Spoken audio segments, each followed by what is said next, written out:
piece of chicken or a ham or something salad. I know I'm gonna wrap this baby up fast, so. Let's go ahead and get into this. I know that you guys have all completed FAFSA. At some point in time in your career, you've been side by side with a student who's gone through this process. So we're just gonna primarily talk about today some updated language for some of the questions on the FAFSA. So we're going to go over the FAFSA. We're going to talk about the CSS profile for college boards and some of the changes or the differences actually between the profile and the FAFSA. We're also going to look at some of the differences in methodology, the institutional versus the federal, the differences between the profile and the FAFSA. So we know the FAFSA is there to collect that data, the demographic data and financial data for students and parents. If parents are having to help their students complete that FAFSA. Must be done every year. Can be filed electronically, and that's the preferred way. Can be done in English and Spanish. You all are fluent in Spanish? Has ever had to help a student in Spanish complete? I've never had that experience, because I never do. And certainly the point is used to calculate the EFC, that index, to determine what students may qualify for financial assistance through our federal and state government. Great reasons to file electronically. What students don't file electronically now? We know there are some that will have to file paper, but for the most part, we know that we need to be pushing them to file electronically. There are great reasons to do that, those edits, to help those errors. You can't continue. If those edits pop up, you're forced to correct that question. The skip logic allows student and parent not to complete those questions that they don't have to answer. That's wonderful. When I went through this process of completing a FAFSA, it's been 26 years ago, for the first time I walked into a college campus, of course, we know we didn't have the electronic version. And then we eventually had that electronic version. It was nothing like this. You guys remember that. So we've come a long way, thanks to our lovely government, to help us with this. Certainly it's an immediate submission of the application. Anytime that student or parent may go back in to make those corrections, it's going to an immediate update, immediate correction for that. Detailed instructions, much more detailed instructions than the paper FAFSA can ever provide. Check the status online, and the renewal process every year makes it much easier. This is a screenshot of the FAFSA. We've seen it many times. The login page, there is a difference now with this login. You see this link here that says, I can read it. What's it say? From a freely associated state. I thought it said form, divisions that.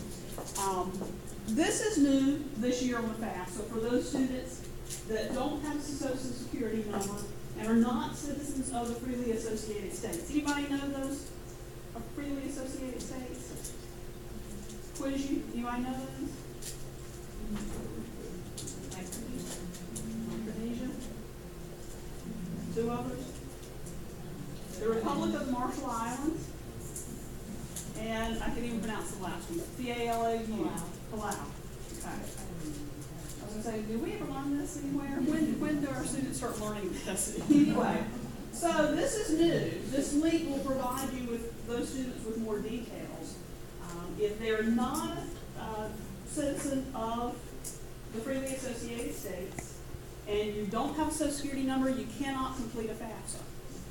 If you are a citizen of one of those freely associated states and you do not have a social security number, then you're supposed to enter 666. Those first 3 digits and leave the remaining blank. And a number will be generated for that student. You guys know that? Thank God we have that, right? So that's good. So it will provide all the details for those students that may fall into this category. In the past, this is a continuation of that. If the system had previously assigned that student with that 9-digit number that began with an 888, now the students are supposed to enter that same number, but replace the 888 with the 666. Okay? You guys are going to run home immediately and highlight that somewhere, I'm sure. Don't worry about it. I'm sure you're not going to have many cases, but that's going to be the case. Okay. The My FAFSA page. Certainly, if the applicant has a previous year's FAFSA on file, we know that they'll be given the option to start a renewal. There's been some changes on this student demographics page. One is in regards to completing the male or female question, and some verbiage here that's been said that this requirement applies to any person assigned the sex of male at birth. And this also means it's been added for male immigrants. That means anybody from the age of 18 to 26 must be registered for the Selective Service. So that's new wordage that's been added.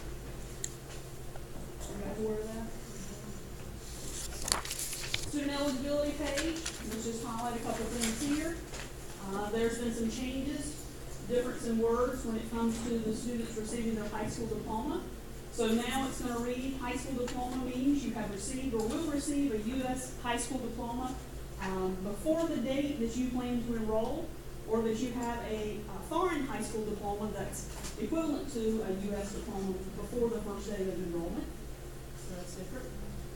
And the question now has been added to the student eligibility page regarding the foster youth.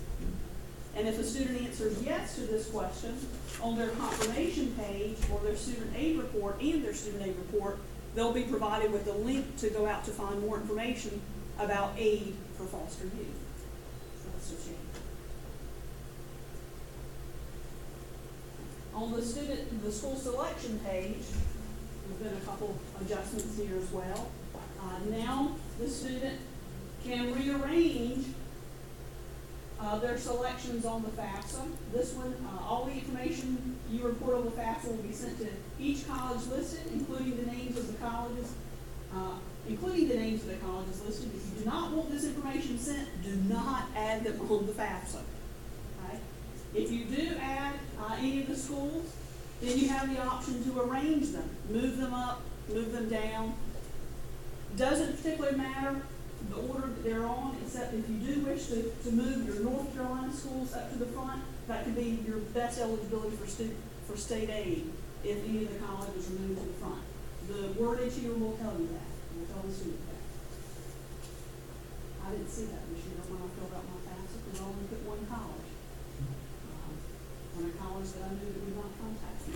So it matters which order they implement? Or No, it does not matter, but it does state that I'll read it to you here. I have to get it close to you. For federal student aid purposes, it does not matter in what order you list your selected schools. However, placing a school that participates in your state student grant programs may help you obtain state grant aid. Check with your state grant agency for more information. But in essence, it really doesn't matter. Does it, Sean? Bill? No, that's a correct statement. Exactly. Did you want to add something? No, I was just going to say sometimes schools may never even use that to see where you fall as far as assuming a priority or preference for their institution. Right. There's really no official use. Any other questions about that?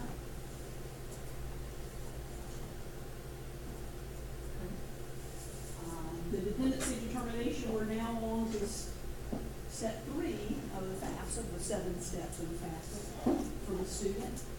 Certainly the student must answer no to all of these questions in order for their parents to provide their data on the FAFSA. We know that. Answering yes could mean that the student could be an independent student. And I think the homeless statements, so some of those homeless, was that in your notes, Sean, about any of the homeless criteria changing? Nothing has changed on that. It's just regarding their dependency overrides later. Parent demographics information, same information that they've always had to provide. However, some of the wordage has changed again in the help content section about who is considered a parent. And I will read that to you. It's been further clarified. And I think that may help students. You've been in those situations, haven't you? Students don't know who to put on their FAFSA, don't know who their parents are in legal terms. So it is, a legal parent includes a biological or adoptive parent or a person that the state has determined to be your parent And in parentheses, for example, when a state allows another person's name to be listed as a parent on the birth certificate. Grandparents, foster parents, legal guardians, older brothers or sisters, widowed step-parents, and aunts or uncles are not considered parents unless they legally adopted you. So it's clearly written now that I think will provide lots of clarification for students as they go through this process and the parents. And on the tax information, a couple changes here. We know in the data retrieval tool process, these questions that are asked, the 1040X has been added to help the parents understand the clarification of what an amended tax return means. And the helpful hints section, help and hints section will further clarify that if the parent may have questions about that. And at the bottom, or toward the bottom here, you've got another question that's being asked regarding the, did you file the taxes electronically within a certain time frame? And there's now a link that says how you filed your taxes. That's dependent upon the way the information obviously is going to transfer from the IRS into the FAFSA if the family qualifies. And it's going to state, when you click on the how you filed your taxes, it's going to further clarify this information that says a help topic that explains the processing time frames for paper and electronic tax returns based on whether the taxpayer was due a refund or owed money to the IRS. So that's going to provide clarification to the family of whether they'll be the candidate for that data retrieval tool. And hasn't that been the most glorified thing in the world? If you've done it yourself, it's fabulous. Parents, it's amazing that they just don't understand. You know, if you qualify, you should do it.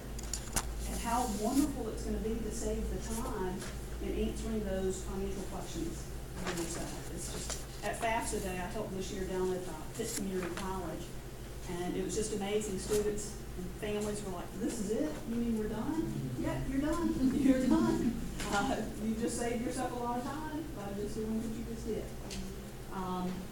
Speaking of the data retrieval tool, we've got a couple more slides here.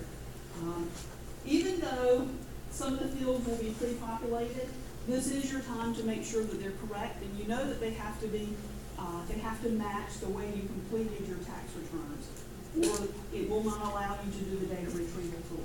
You cannot change, however, the Social Security number. That's static. That's not going to allow you to change that. But name, your filing status, birth date, so forth, you can change that information on this screen. And continue the same thing.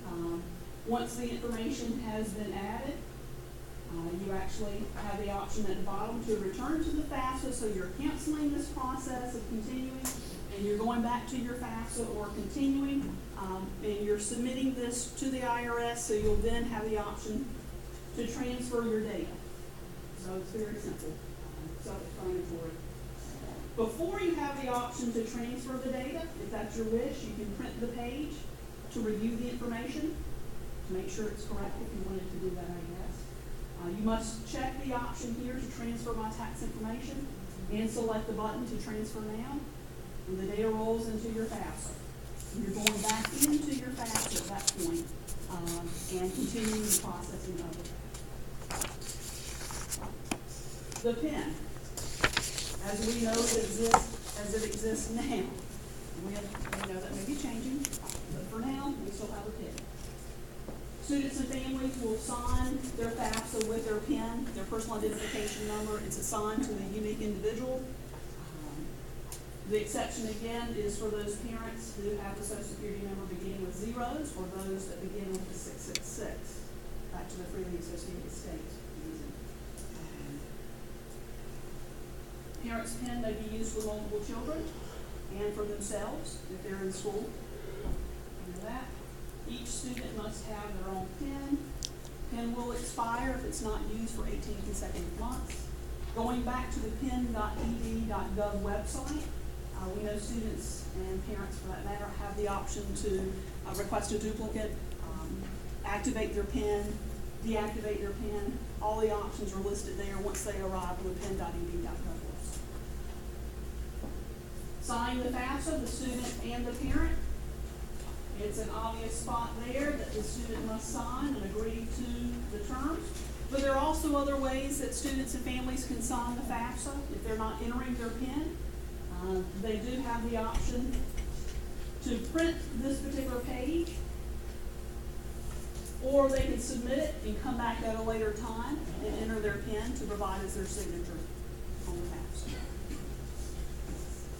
For independent students, does the IRS tax information pull in just like it would for a parent? If the student is filing taxes, then they are required, and then they're the candidate, it'll do the same thing. And the same way for the dependent student, for that matter, if the dependent student is filing their taxes and they're choosing to go through the data retrieval process because they're the candidate to do that, then it'll do the same thing as well.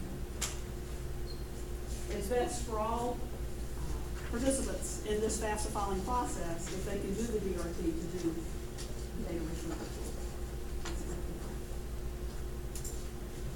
And would it pull in like the most recently completed tax year? Right, it's only gonna pull in the most recently completed tax year, so any previous 2013, will not pull in. It's only gonna pull in your 2014 if you have completed your 2014, for example, for this year. And what if you haven't? If you haven't, you can't do the data retrieval, that's one of the criteria. It won't go back. Exactly. The student family will then have to manually answer all those financial questions. At any point in time, when those taxes are completed, it's gonna be expected for that family and that student to go back into that FAFSA, make the corrections, and do the data retrieval tool. How do we receive that information? I'll have to go back in. Is that something generated by? An email is generated from the Department of Ed, and will be sent from, it starts in April, if I'm not mistaken, all the way through September of the year that the student could already be in college. They'll already get their reminder emails to go back into that FAFSA, enter the most recent data, do the data retrieval. Yes, ma'am. Do you know how long it takes from the time you electronically file to have the ability to use this tool? The time electronically filing, on the site, it says up to two, well, I passed it already.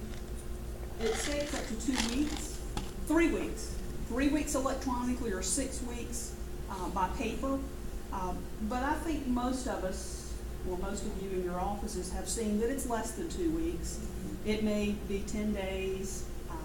I played around with that last year for my personal being, you know, in financial aid workshops when I go across my region in high schools and I talk about this, I said, you know, maybe I need to fill out a FAFSA to see how this kid works, you know. So I waited last year, I filled out my taxes and now mid-February, end of February, and now, you know, the IRS in your tax filing, depending upon the software you use, so savvy, you get the text alerts, the email alerts to say that the IRS has accepted and approved your data. So I waited until that time frame, and it was for me, my personal situation, just only about 4 or 5 days. And I was able to jump right in at that point and do the DRT with no problem. So, you know, I think that can be a big trigger, and I tell families a lot, if they're doing it that method, sign up for that text alert or that email alert to see when they're getting the notification that the IRS has accepted and approved their data. And then that's the way to go into their FAFSA to do the DRT. But again, it's gonna ask, it's gonna state in those questions of the data retrieval to see if you're the candidate, up to 3 weeks electronically and 6 weeks, 6 to 9 weeks for paper filers. And now that link will provide you, that I just shared with you about how you filed your taxes. It's going to go into more clarification based on how you filed your taxes and whether, again, you're due the refund or whether you owe the money to determine the time processing of when the DRT can be satisfied. Any other questions? That's good questions. If I have students right now that are coming in and they're doing their 14, 15 and then turn around and doing 15, 16 right behind it. When they do the 14, 15, it's still pulling in 13's taxes. Exactly. Right? That's It's not exactly gonna try right. to pull in. No. Because I had a couple last week that I got an error message for 13, but when they did their 15, 16, it pulled in the 14 taxes just now. So I don't know. But when the But 14,